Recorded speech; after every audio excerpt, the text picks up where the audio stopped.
Halo, saya Valencia Griselen dari kelas 10B nomor absen 32. Kali ini saya akan menjelaskan mengenai virus HIV, gejala dan akibat penyakit AIDS, penularan virus HIV, serta hal-hal yang boleh dilakukan dengan penderita HIV yang tidak membuat tertular virus tersebut.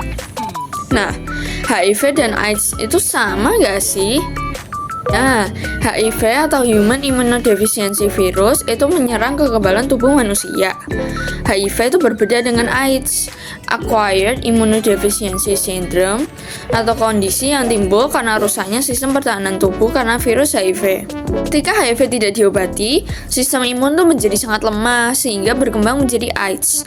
Gejalanya tuh yang termasuk penurunan berat badan secara drastis, demam tinggi yang berkepanjangan, diare kronis, infeksi serius seperti pneumonia, tuberkulosis, atau infeksi jamur, lalu lesi kulit yang sulit sembuh atau kanker, seperti Kaposis sarkoma, lalu yang terakhir itu ada kebingungan, depresi, atau gangguan neurologis.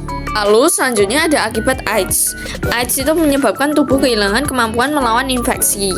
Akibatnya yang pertama itu ada infeksi oportunistik. Tubuh rentan terhadap penyakit yang biasanya tidak berbahaya bagi orang sehat seperti infeksi paru-paru, otak, atau kulit. Yang kedua ada kanker. Risiko kanker seperti limfoma dan kanker serviks meningkat. Yang ketiga ada komplikasi neurologis, seperti demensia HIV, gangguan memori, dan kesulitan berpikir. Yang keempat itu ada kematian. Tanpa pengobatan, AIDS biasanya berakibat fatal. Lalu selanjutnya ada penularan virus HIV. Yang pertama itu melalui hubungan seks. Virus HIV dapat ditularkan melalui hubungan seksual tanpa pengaman atau kondom, baik vaginal, anal, maupun oral.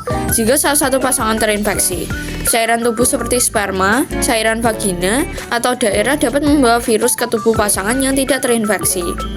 Yang kedua, melalui menyusui. Ibu yang terinfeksi HIV dapat menularkan virus kepada bayinya melalui ASI, karena virus terhadap dalam cairan tubuh termasuk ASI. Yang ketiga, melalui penggunaan jarum suntik. Nah, berbagi jarum suntik dengan orang yang terinfeksi HIV seperti pada pengguna narkoba meningkatkan risiko penularan.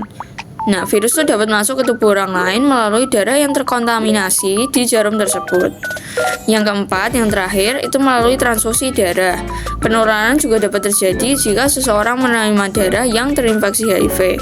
Meskipun kasus ini tuh jarang terjadi saat ini karena adanya screening ketat kepada darah donor.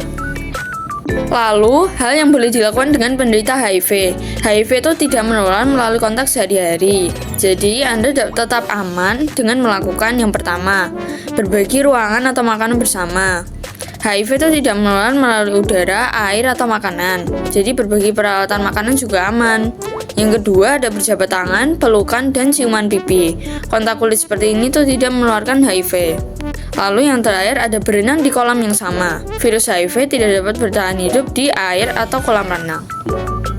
Jadi sekian penjelasan dari saya, terima kasih.